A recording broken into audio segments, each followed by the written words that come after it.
After years of anticipation, the Seahawks are officially rolling back to the 90s. How did their new throwback uniforms look? Rob Rang, Nick Lee, and I are going to be breaking it all down in our Wednesday edition of Locked On Seahawks. You are Locked On Seahawks, your daily Seattle Seahawks podcast. Part of the Locked On Podcast Network, your team every day.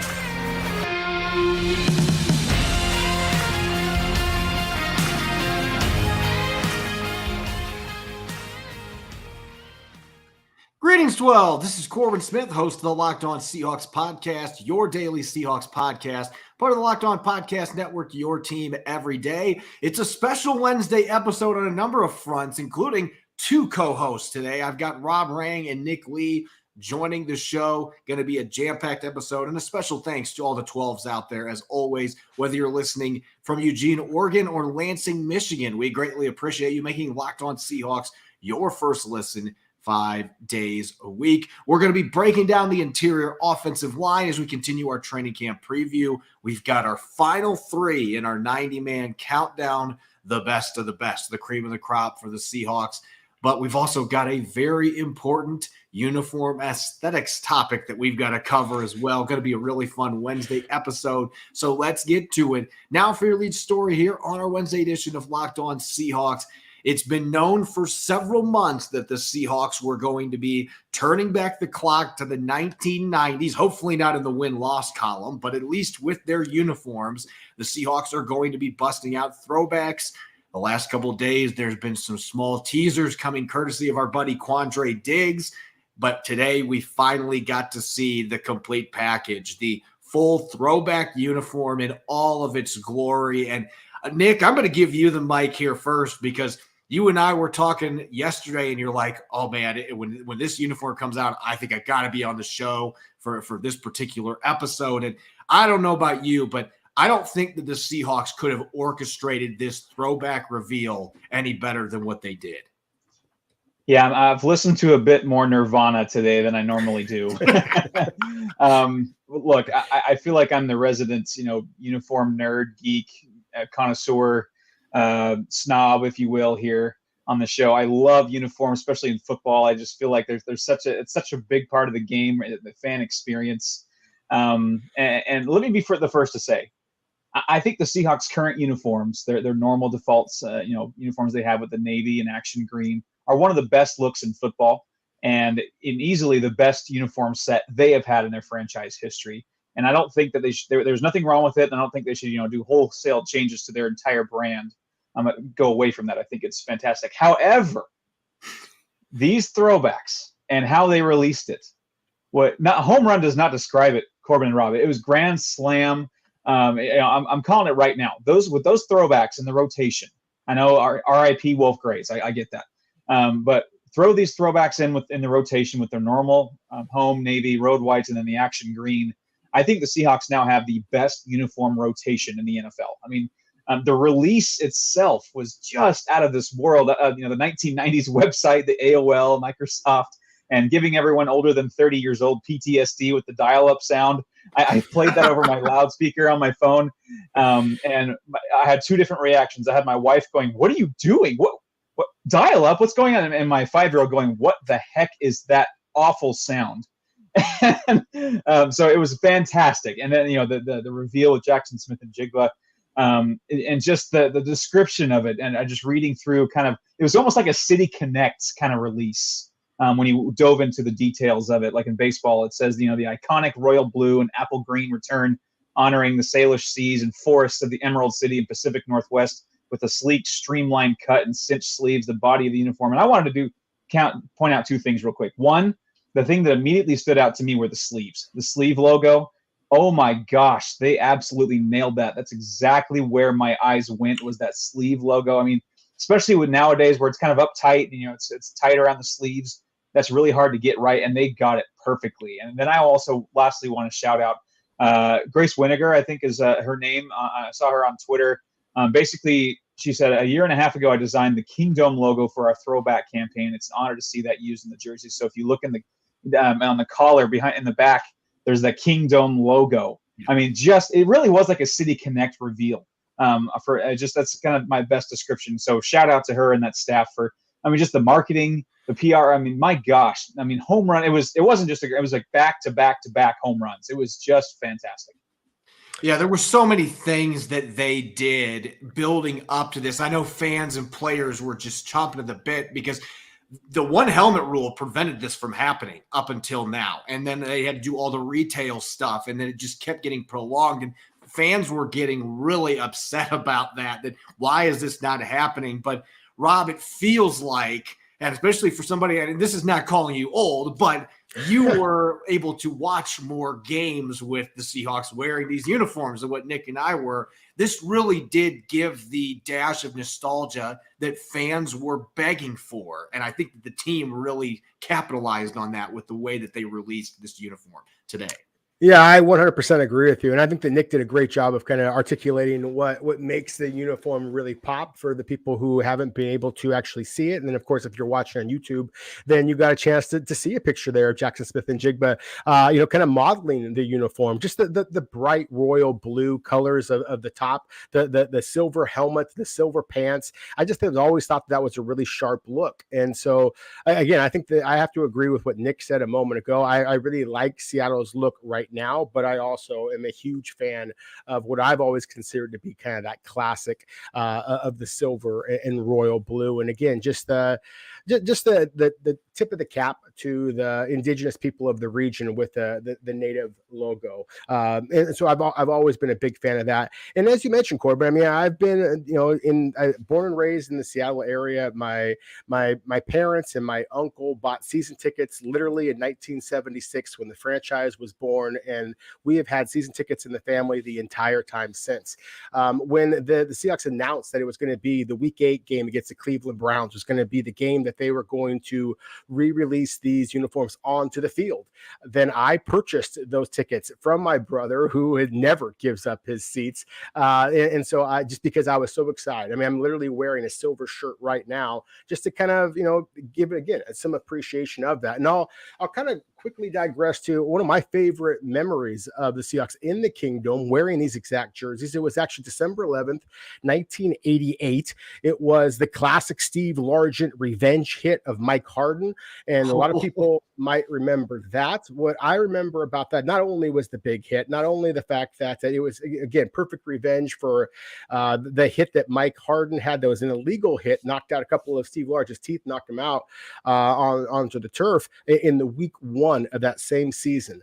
Now you got to fast forward all the way to week 15. This is the year 2 where ESPN has been doing Sunday Night Football with Mike Patrick and Joe Theismann on the call.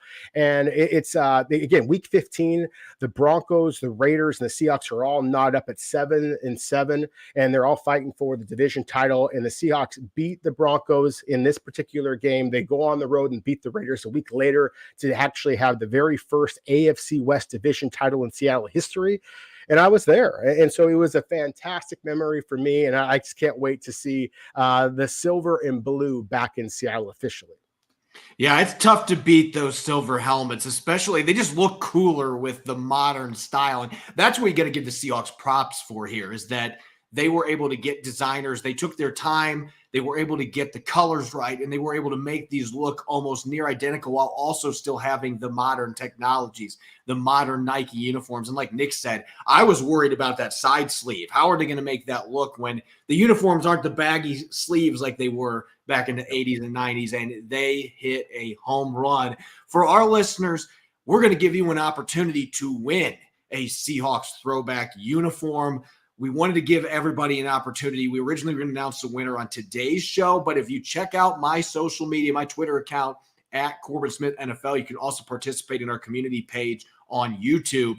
All you got to do is just tell us what you think of the new throwback uniforms, and you're going to be automatically entered in for a chance to win a Gino Smith throwback uniform. We'll also have a second prize for a Seahawks beanie cap with the old traditional logo. So a great opportunity to win some old school Seahawks gear. Again, all you got to do is just enter on my Twitter account at Corbin Smith NFL, or you can enter on YouTube. We will be announcing our winners on tomorrow's show. Make sure everybody gets a 24-hour grace period. We want all the 12s to be involved with this as much as possible. So, again, check those contest details out, and we will be announcing the winners on tomorrow's show. Really excited for 112 to get the chance to get a Gino Smith throwback uniform. And by the way, I don't know there's a player on the team that was more excited about those than what he was, seeing through the pictures that were sent. Gino's clearly excited about the throwback uniforms. And Jackson Smith-Njigba,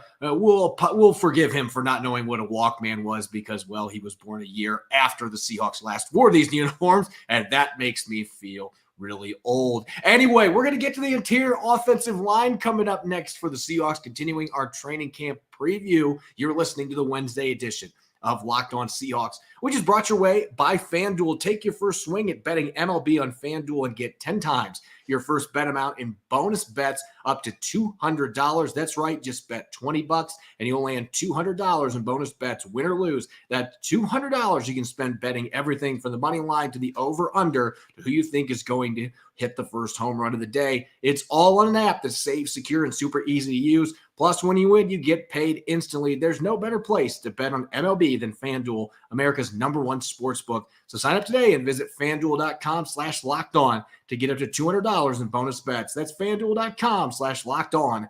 FanDuel, official partner of Major League Baseball. I'm Corbin Smith, your host of the Locked On Seahawks podcast, here to celebrate these new glorious throwback uniforms the Seahawks revealed today and much more. Glad to have Rob Rank and Nick Lee both co-hosting on today's show. And a special thanks to all the 12s that are tuning in for making Locked On Seahawks your first listen 5 days a week. We greatly appreciate it. For everydayers, tomorrow, of course, we'll be announcing our contest winners for a Gino Smith throwback uniform as well as a throwback beanie hat. But we'll also be diving into some 53-man roster projections pre-training camp. Should be a really fun episode. Make sure you are listening in. All right, Nick and Rob, let's talk interior offensive line. This has been on the schedule for a couple days, and the Seahawks decided, you know what, we're going to release our throwback uniforms. There's been some other news of note, and we just haven't had a chance to talk interior offensive line, but this is going to be a group that is extremely intriguing going into training camp because there still is some uncertainty. You're going to have two new starters at center and right guard. And at the same time, at least the consensus out there seems to be that regardless of what happens at those two positions, that the Seahawks will be in better shape. And I really think that that's the biggest question. How much better, or is this offensive line going to be better in general with the new center and right guard combination? Rob, I'm going to swing it to you first here because you've been an optimist on this front. I know there's plenty of 12s that are cautious about this, and like we haven't seen these guys play yet, but there is reason to believe this group is going to be better by default with some of the personnel changes that they've made. Well, they're bigger, they're stronger, and again, I've gained confidence in what that Pete Carroll and Andy Dickerson have been able to do the last couple of years. I mean, just the confidence that the Seahawks showed last year and going with the two rookie tackles gives me a lot more confidence that they're going to be able to shore up the interior. Of course, you still have to deal with a guy named Aaron Donald, the LA Rams, and so I think it's critical that Seattle improves its play in the interior. Otherwise, the whole thing could blow up in your face. I mean, quite literally. As far as Gino Smith being, potentially injured by, an early attack if Seattle is not able to address the interior. So I think that this is, something that very much bears watching. As you said, that there's a possibility Seattle's going to have two new starters in the interior. Of course, if Phil Haynes is the starter, then he did have some starting experience a year ago. We're talking about a handful of starts. So if it's Anthony Bradford that winds up battling and beating him out for the position, then I just hope that it's the rookie who is excelling rather than the veteran disappointing. Same kind of conversation there at the center position. Of course, it's a three-man race. Everybody is focusing in on Evan Brown, the free agent, addition from the Detroit Lions. And of course, Oluwatimi from Michigan as the draft pick, but Joey Hunt as well. And you got three guys who are basically within 1 inch and 8 pounds of each other. I mean, it looks like, the three musketeers out there. So who of them is going to be able to really kind of seize that job? I do believe in the talent that I've seen seen from these young players. But I think that longtime Seahawks fans know well that you should hold judgment and see what happens in training camp, because the defensive lines that Seattle is going to be asked to face this year are formidable. And if they're going to try and make that next step to compete against San Francisco and Philadelphia's of the world, then they can't just be okay. They have to be very good on that front. Yeah, you make a really good point. I see Nick nodding his head over there at some of the comments that were made.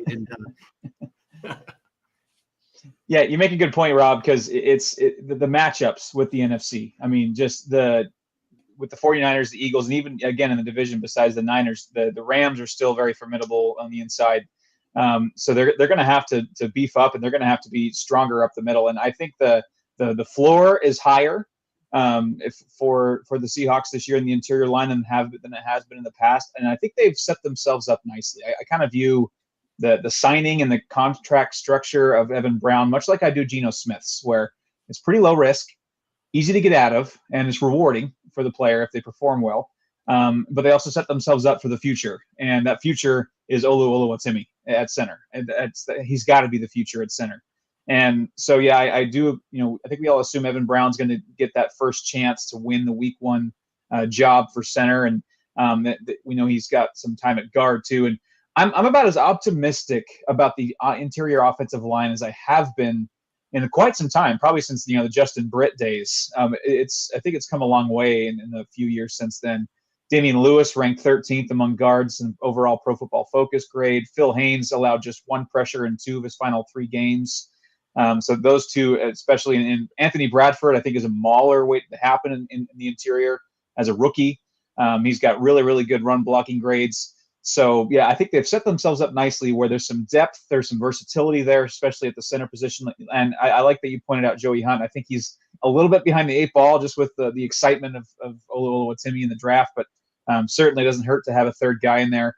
But I fully expect Oluwatimi to take a hold of this job sooner rather than later, maybe not immediately out of camp or immediately Week 1, but I think the best case scenario is, he wins out, but then Evan Brown's still a very serviceable guard, swing guard, depth guy, or backup center, and just has that versatility. So I'm about as optimistic, like I said, about the interior offensive line as I have been maybe since, 2018 or so.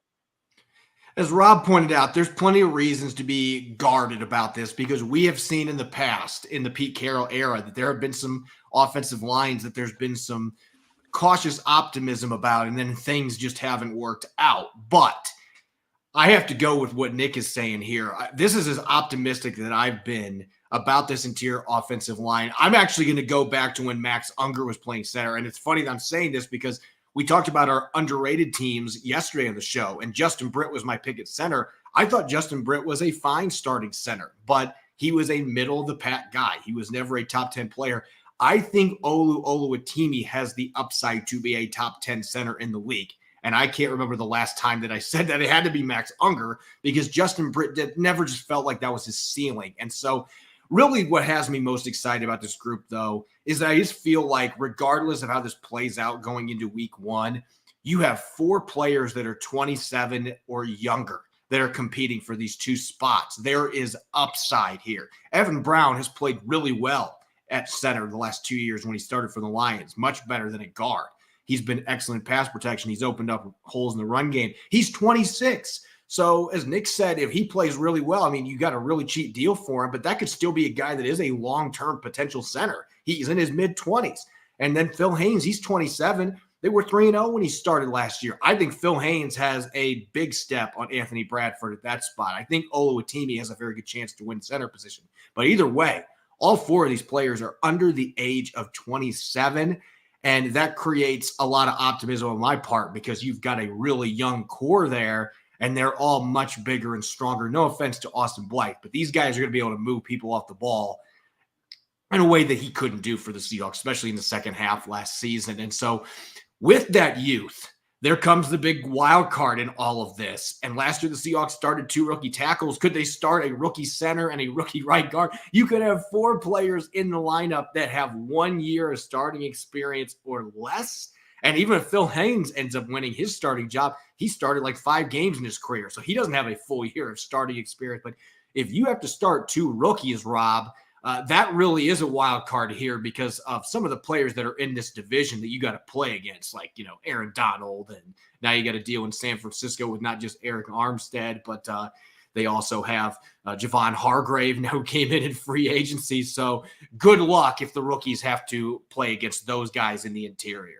Yeah, exactly. And that's why, as cautiously optimistic as I am about Evan Brown, and I think that Nick made an excellent point that Brown has that guard experience as well. Because right now, Seattle only has the 4 guards, and one of them being, of course, Bradford for the draft pick, but then the other one, Kendall Randolph, was a very versatile offensive lineman and tight end for Alabama. And his key to possibly making this team is his versatility. But at the same time, Randolph was not much of a starter at Alabama, so you can't be relying on him. Bradford basically only became a starter at LSU, late in his college career, and so he was basically a 1-year starter. You certainly have a lot of starting experience at Olatimi, but at the same time, I do have some reservations because, again, if you go back to Evan Brown, I mean, you tell me who are the dominant defensive tackles in the NFC North Division that Evan Brown was so successful against. I mean, certainly they don't compete against the tackles, the defensive tackles that are in the NFC West.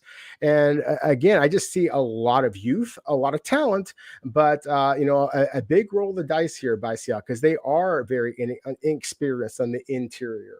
And so I am cautiously I am optimistic, but cautiously optimistic, I guess is the way that I would put it. Just because I see this as potentially being the Achilles heel that can sink the Seahawks season, whether it be the interior of the offense or the interior of the defense. To me, that is the biggest question about the Seahawks in 2023. We'll see if Nick has any more thoughts on that front as far as starting 1 or 2 rookies on this offensive line. I think you've made it pretty clear that you think one is going to be there, but what would you think about the possibility that they could start 2 at some point this season and what that means for this offensive line, not just in 2023, but moving forward? I think there would be some growing pains for sure. That's I kind of like what you Rob made the point about the race where you hope it's more the rookie excelling than the veteran kind of disappointing, and I agree with that. And what you look at the schedule right off the bat, right out of the gate, get the Rams. I mean, it's right into the frying pan. So it's not exactly you don't get to play some of these. Not that any schedule in the NFL is easy, but you play some marquee defensive linemen, defensive tackles right out of the gate. So you're going to get, if you do roll with 3-4 rookies or 3-4 young guys with a bit of an inexperience, still kind of green, they're going to get tested right away. And some of that is good because that's okay. You get that one game against you can kind of look at it 2 ways. You can get that game out of against the Rams out of the way quickly in week 1 and get that experience. And okay, that's about as rough as it might get all season is that first game. So you can kind of view that in 2 different ways. And then you got not that there's a breath, but Lions, Panthers, Giants after that. And they have some talent, but not to the level of the Rams up front. So I do kind of like the idea of maybe starting a lot of young guys up front and dealing with the Rams week 1 and kind of learning from that as you go. Because much like Charles Cross and Abe Lucas, that you kind of saw them progress as the year went along. Their Pro Football Focus grades got a little bit greener and greener as the year progressed. I could see that perhaps happening to the interior as a unit if they start out really young and progress through the year. Yeah, baptism by fire worked for those guys, but we've also seen examples where that completely can derail a young player's confidence, and then they have a tough time coming back from it. And if Aaron Donald just murders Oluwatimi and or Anthony Bradford in the middle, that might be something that has a prolonged effect on their play negatively too. And so it is a little bit of a roll of the dice if you do that. But I would tend to think the Seahawks have shown that they're more than happy to throw these guys in if they have earned that job. And like both of you said, hopefully it's not because the veterans stunk it up. Hopefully it's because the rookies just simply outperformed them and beat them out and earned that job. And so those are going to be 2 really fun competitions to watch when training camp opens next week. In the middle at center and right guard. You're listening to the Wednesday edition of Locked On Seahawks. I'm your host, Corbin Smith. Glad to have both Rob Rang and Nick Lee on board for today's episode. A special thanks to all the 12s out there, as always, for making Locked On Seahawks your first listen 5 days a week. We greatly appreciate it. Let's get to the final 90-man countdown segment. We have reached the finish line. We're to the last three. And I guess I should be kind of with, a little bit of quotes here, players, because if you've been paying attention, the Seahawks actually have not had 90 men on their roster since the beginning of the offseason program. They've been at 89 pretty much the entire time, which means our 90-man countdown is one person short. And I think we'd be remiss, Rob, not to mention the gum-chewing champion himself. I think Pete Carroll's got to be one of the three most important figures for the Seahawks team going into the 2023 season. So he comes in at number 3 on our 90-man countdown. Even though he's not wearing a uniform, he's as vital as anyone to Seattle's chances of making a deep playoff run this year. Oh, no question about it. And I think that he is coming off one of the best seasons of his coaching career. And I say that with as much respect as I possibly can for a man who has been coaching in the NFL now for 17 years as an NFL head coach. Is 58, almost 59% winning percentage is among the best in NFL history. It really should be something that kind of puts him in that Canton conversation as we've been talking about the last couple of days. And, again, Corbin, I just think that, for both you and Nick, I'd ask you guys to kind of think back. You guys have been Seahawks followers, obviously, for a long, long time and have watched everything that Pete Carroll has done here over his tenure. Obviously winning the Super Bowl, getting a team to come back to the Super Bowl. That happens so rarely. Those 2 years obviously are phenomenal seasons. But when you look back at Pete Carroll, what he was able to do, obviously all the questions at the offensive tackle position, the questions at the quarterback position, you're crazy enough to start this 5th round rookie cornerback that, has only been playing the position for, a year, or all these different questions. Think about how many questions we had about the offensive play caller, and did the Seahawks make a mistake in hiring Shane Walsh, and all that kind of nonsense that Pete Carroll was able to put into another season of making the playoffs. To me, I think that it is appropriate that we're talking about him as if he is a player, that soon to be 72-year-old Pete Carroll, who still is the lifeblood of this franchise. I think that we could make an argument that he should have been the first player, or the first person that we talked about as far as number 1. John Schneider said it himself. The most important people in the building are the quarterback and the head coach. And I think with the head coach and Pete Carroll, I think it's very clearly who the most important person is in the franchise. And, again, I'm excited to see what he's going to do this year, because what he's done so far has been nothing short of remarkable. Yeah, Nick, I think the reason that we probably have him at number 3, and I'll put this graphic back up real quick, you got to look at the challenge percentage. And we've made plenty of jokes about that over the years, but just 1 out of 6 challenges last year. And so we're looking at 16.7% win percentage on those challenges. And he has admitted it, that sometimes he just seems to like lighting his challenge flag on fire. That's just kind of the way that Pete Carroll operates. So maybe that's the one thing holding him back from being number 1 in this list. But in all seriousness, as Rob pointed out, one of the most important men in the entire building, and just the way that he institutes the culture here. I don't know that we'd be having the optimism about the Seahawks team if they had a different man running the show than Pete Carroll himself. I also missed the meetings where we had film study counting as packs of gum. I wish I would have been part of that. I missed that memo. I've spent the entire summer counting that, Nick. Yeah, let's be real. Last year, before last season, when things were getting hairy, the Seahawks chose Pete Carroll over Russell Wilson, and a lot of the fan base was saying fire Pete, keep Russ, and that looks pretty silly now, I think. And he's easily one of the top 10 coaches in the NFL, top 5. We laughed at that list last week. 10 playoff appearances in 13 years. And I keep bringing up the fact that, over the last, 10, 12 years, easily the Seahawks have been the most consistent NFC franchise. We see so many of these franchises, the Panthers, the Falcons, where they burn up like magnesium. They have that really bright burning couple seasons, and then they just totally fizzle out, full rebuild. And the Seahawks have not done that. Now, yes, they probably left a title or 2 on the table, but that can be said for a lot. And being that close has its merits. And we can kind of split those hairs there, but they have not burnt out like magnesium, like some of these other NFC upstarts have. They've been more consistent than the Packers. I think I had barely graduated high school the last time the Packers won a title. So, he's just been a model of consistency and a player-friendly model that's shown works, and players love playing for him. It's that simple, and he's created a healthy culture in Seattle where players clearly love being here and being themselves, and that kind of lends itself to players performing up to their potential.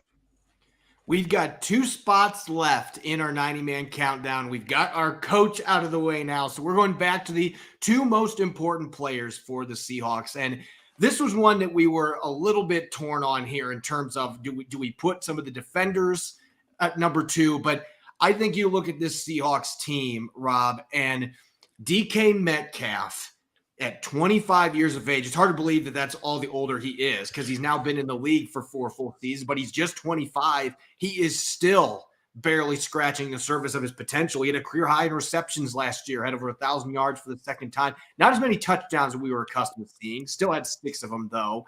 And now he's going to have Jackson Smith-Njigba there to take some of the pressure off and allow defenses to maybe give him some more opportunities to win downfield. Because of that ceiling that is still so high, maybe this is the year 2 with Gino Smith, that we really see DK Metcalf take off and get closer to that full potential, because defenses are not going to be able to gang up on him the same way. At least the Seahawks are hoping that's how this is going to play out. But even with how good Tyler Lockett is, he doesn't have the ceiling that DK Metcalf has. For this team to make that big leap towards a Super Bowl, they need players like DK Metcalf that have those super high ceilings to reach those ceilings going into 2023. Yeah, I 100% agree with you. I don't know if there's any receiver in Seahawks history, certainly, that has DK Metcalf's ceiling.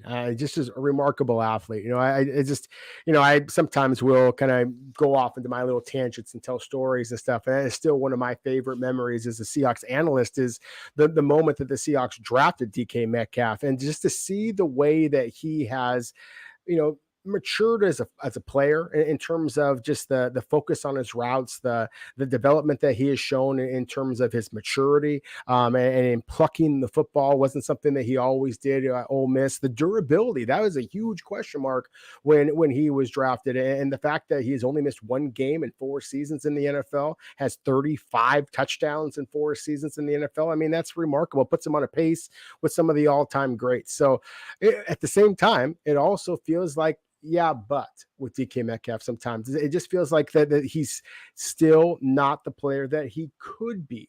And maybe that's unfair because he's just so physically dominant that we sometimes put these expectations on players. But, I still see, I look at his numbers, and he had a career high 90 receptions last year, which obviously is very exciting, and had a second time that he got over 1,000 yards. But as you mentioned, he only had the 6 touchdown catches. That's the lowest of his career. He only averaged, 7.4 yards per target. That's the lowest of his career.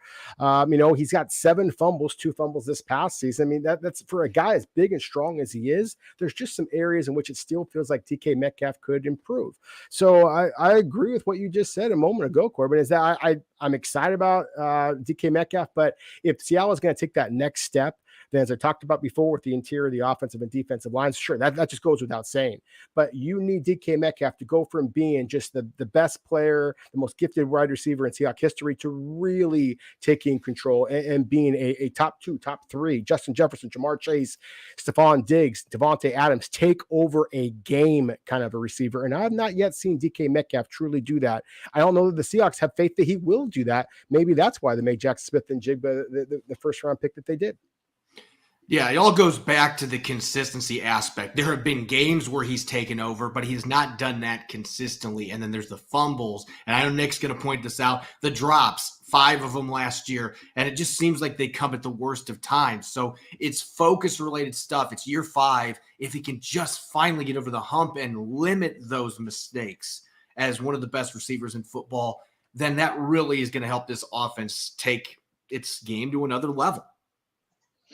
And speaking of, DK Metcalf and this throwback reveal, it's nice to see how it's going to look on my physique when I look at DK Metcalf. I mean, that's just, we have similar body types, so it's nice to see what it looks like on him, so I could model it for myself. Anyway, so for DK Metcalf, now I'm going to be honest for a second. Yes, 1,000 yards receiving first 2 years, or first 2 of the first 4 years, pretty impressive. Some record sets, but with all the hype he's getting, and now we need to bring up, the contract. He's now the top 5 paid receiver in the NFL when you look at an average annual value. I need more. I expect more from him. And actually, you said 5, Corbin. I actually read 7 drops on Pro Football Reference. I know that some sites kind of gauge drops a little differently, but 7 drops. That's not that. You got to cut those in half, I think. And if he cuts those drops in half, he probably does exceed 1,100, 1,150 yards. But with that kind of contract and that kind of hype he's getting, I need the 1,200 yard, 8 to 10 touchdown range at least to have that conversation. Because really, that might not be fair with Tyler Lockett opposite him. Now you got Jackson Smith-Njigba to take up some of the oxygen, but he's still the most physically gifted of those 3. And I still think he can be a top 10, top 5 wide receiver in this league. He's certainly being paid like one, but he's definitely got to clean some stuff up. He still has the occasional mental mistake, and like I mentioned, the drops not acceptable. But it's kind of Cadillac problems, I like to say, and that is kind of DK Metcalf. He is a Cadillac in this offense, and seeing him go from look at us whining about, oh man, I wish he could go from 1,000 yards to 1,200 yards or something like that. That's a decent problem to have. So of course I wouldn't trade DK Metcalf for very many receivers in the NFL. And I like you mentioned, the year 2 with Gino Smith, the comfort level, and now he has a year under his belt. He's truly now a veteran, even though he's still, going in his year 26 season, but which is hard to believe. But I do believe there is a next step for him.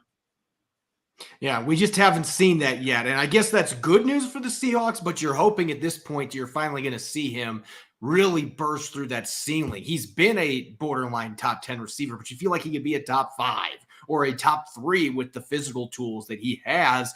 And one person that can help him get to that point, as we've pointed out, and it's going to be cliche, well, the quarterback's the most important position in professional sports. Well, it is. And Gino Smith is going to ultimately be the one with this new 3-year contract in tow. He's going to be the one that really dictates how far this team goes. Obviously, a better defense would help as well. But this team is going to go as far with all the weapons they've put around Gino Smith. They're going to go as far as number 7 will take them. And they put their confidence in him with the contract they gave him. And yet there's a lot of escalators. So they were protecting themselves a little bit. Like, you had a great year last year, but we want to see you do it a second time.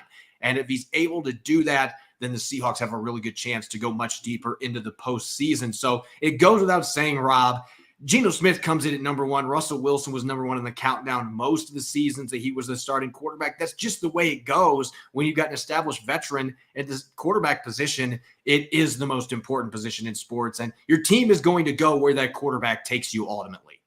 Yeah, exactly. And that's what's going to be interesting to see if Geno Smith can take Seattle further.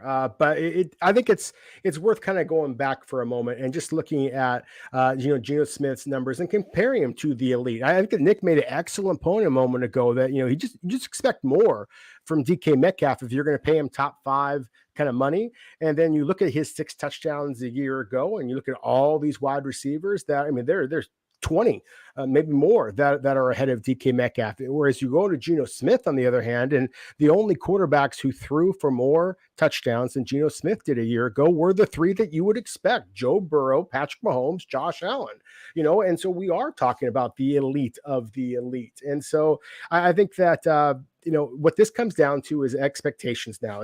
I think that you, Corbin, did a great job of encapsulating what it comes down to DK Metcalf: consistency. For Geno Smith, to me, it comes down to expectations. We had very little, at least I had very little expectations of Geno Smith as Seattle starter a year ago. Now the expectations is playoffs. And so if Seattle does stumble out of the gate, as we talked about before, if they have a bunch of young interior offensive linemen and they struggle early on, that could see it all falling apart and this being a really interesting season. But at the same time, if they start to roll the way that Pete Carroll and Geno Smith, might be able to, recapture that magic from a year ago, I think the schedule actually sets up pretty nice for them, and they really could kind of get that momentum. And I don't know that I've ever seen any quarterback come in and take over a city the way that Geno Smith did a year ago. So similar to the reason why I have such great confidence in Seattle and the offensive line, because of the confidence that Pete Carroll and Andy Dickerson have kind of forced us to learn. I have great confidence in Gino Smith because he made me, definitely one of his biggest critics, made me a believer a year ago. And Nick, they gave Gino Smith immense confidence. And you could see that when he took over for Russell Wilson when he got hurt 2 years ago. Backups don't come in normally and do that, but the Seahawks is a Pete Carroll thing. They just find ways to push the right buttons, and you got to believe that that's still going to happen this year. And if that's the case, Gino can be even better than he was a year ago. Yeah, I think that Rob made a good point about the expectations, and the goalposts have definitely been moved this year for him, because last year, yeah, the bar was pretty low. We were all pretty down on that situation. I might have called it a joke somewhere down the line, before the season started. And to see him go, leading the NFL in completion percentage, top 5 in QB rating, you name it. I would be hard pressed to expect that from him again, just because he's not sneaking up on anybody this year. He's just not. And he put the whole league on notice last year, to his credit. But that might, not necessarily will be his undoing, but he's, like I said, not going to sneak up on anybody. So, the target's going to be more on his back this year. And the teams are going to come in more prepared for the game he brings, which is a very good one. I kind of call him, lovingly, a point guard, or he's a very good distributor. He's not the most physically dominant, toolsy kind of quarterback, but he distributes and he does it well. And he's a great teammate. And there's some absolute value in that. He can absolutely be a top 10 quarterback still in this league moving forward. But some of the numbers from last year, I wonder if that's repeatable. But still, my expectations are higher this year. And like with you, Rob, my expectation is playoffs. And I've gotten to a really interesting conversation with a good friend of mine about as wins as a QB stat. And I kind of leave towards, and mostly, over a large sample size. And Gino Smith won way more games last year than we expected. And, I expect the same, if not more, this year. As always, you can follow me on Twitter at Corbin Smith NFL. You can follow Rob at Rob Rang and Nick at Nick Lee 51. You might see some somewhat depressed tweets here during baseball season. It's been kind of a difficult one, but yeah, nonetheless, they did beat my team yesterday, so hold that against them for now. But make sure that you give all three of us a follow on Twitter. Subscribe and follow Locked On Seahawks on YouTube and wherever you listen to podcasts to make sure you don't miss a single episode. Coming up tomorrow, we will announce our contest winners. Somebody's going to be going home with a Gino Smith throwback jersey, and we'll be dishing out our pre-training camp 53-man roster projections. Should be a jam-packed episode. Make sure you're joining us. Enjoy the rest of your Wednesday, and thanks for listening. Go Hawks.